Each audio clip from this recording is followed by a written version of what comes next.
That was the lessons of 9/11. Apparently we didn't learn it. Communication. Right. Well, somebody should think about sending Mr. Hughes a fruit gift basket for showing us a truck-sized hole in our security around the White House. We'll see what happens. New concerns about the reach of the Islamic State savages around the globe now and across America. Breaking this morning, 6 men, all from Minnesota, arrested in a terror probe that stretched from the Twin Cities to California. Here's what we found out. Authorities saying the arrests, 4 in Minneapolis, 2 in San Diego, were made after a 10-month-long investigation. That's how long these men were trying to join ISIS. We're told it all came down to a large group of friends recruiting each other, shoring each other up, some of whom succeeded in getting all the way to Syria, but many were stopped. And now, these new arrests, United States Attorney Andrew Lugar saying the arrest of co-conspirators did nothing to stop these suspects from trying to get to Syria with ISIS watch. They were not confused young men. They were not easily influenced. These are focused men who were intent on joining a terrorist organization by any means possible. To be clear, we have a terror recruiting problem in Minnesota. And he went on to say these are friends recruiting friends, and that's how they stick together. Meanwhile, well, here's the video. ISIS releasing this new footage showing mass beheadings and shootings of 2 different groups of Ethiopian Christians that they had held captive inside Libya. They split them up, killed half one way, half the other. Ethiopia confirming 30 of its citizens were seen in that video. This amid reports that Boko Haram has signed on to ISIS's mission to religiously cleanse the world of Christians. Religious freedom advocates say the Nigerian-based group Boko Haram is now working to mirror efforts by ISIS to kill Christians and anybody who doesn't accept their extremist ideology. All right, we'll bring it out to the couch. I lived in Minnesota for several years, and I covered the story of Somalis coming, these families that were brought from that part of the world and given a new place to live. They had some cultural problems there. They had some problems sort of fitting in, particularly the young men. I remember reporting on that.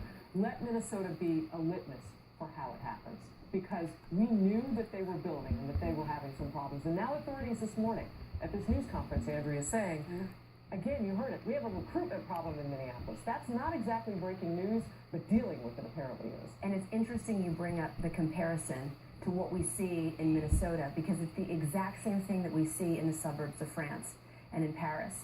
You see these young men with families who have immigrated from northern Africa, former Arabic colonies of France. The same thing, Harris. They have trouble finding jobs.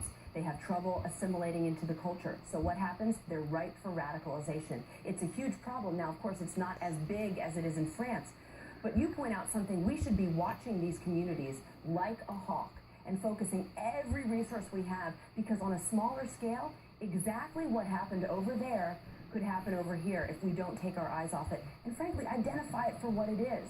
This is not anything but a religious jihad. They admit it, and now we have to too. So a couple of things that we're learning this morning, Charles, in terms of how these young men did this.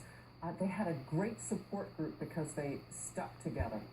Well, that's it. They do stick together when they come over here. You know, in some of these European countries, they have the dishes. They never even learn the language of the countries that they assimilate to. I wanted to broaden it out and talk more about the war on Christians. And I think people need to understand, by 2050, 38% of the world's Christians will live in sub-Saharan Africa. The Islamists know this already. They are already trying to dissuade this. You know, here's the scary part. In Europe, from 66% of the Christians living there, the turn of the century will be all the way down to 15%. That speaks to problems that Europe's going to have in itself. 38%. Sub-Saharan Africa is ground zero now for the war on Christianity and the war to dissuade people from becoming Christians. This kind of scene we're looking at right now is going to happen over and over again. And I hope the world gets together and understands this is a war, a religious war, and it's being fought everywhere on this planet. Real quickly, keeping with that theme, you know, one of the things we reported on Fox Report last night was the fact that with Christians in that part of the world, is America tasked with a greater responsibility? I mean, we have In God We Trust. We're a Judeo-Christian nation.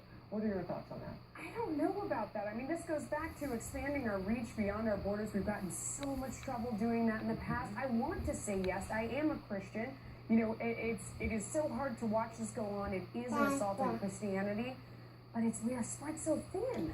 I just don't, I don't know. I think step one is acknowledging what's happening and calling it what it is, but step two is realizing that we can't be everywhere and we can't fix everything. That's just not something that's possible. Although this is not nation building, you know, I think we could. We still have to be involved. We still have to be We involved. do. I mean, we sent a bunch of troops out to stop Ebola. I think we've got to find a way to help out Christians around the world. Well, then we either have to go out and wipe out ISIS or not. I mean, we have to really take a stand on it. What we're doing right now, the middle ground is not We're working. sitting in the middle ground. Yeah, and you got to get to It's either a terrible place to be. Half-hearted acts of war are pretty foolish and get you killed. Very famous saying. We'll report the news on this as it happens this hour. Meanwhile, her son died fighting on the front lines in the Iraq city of Ramadi.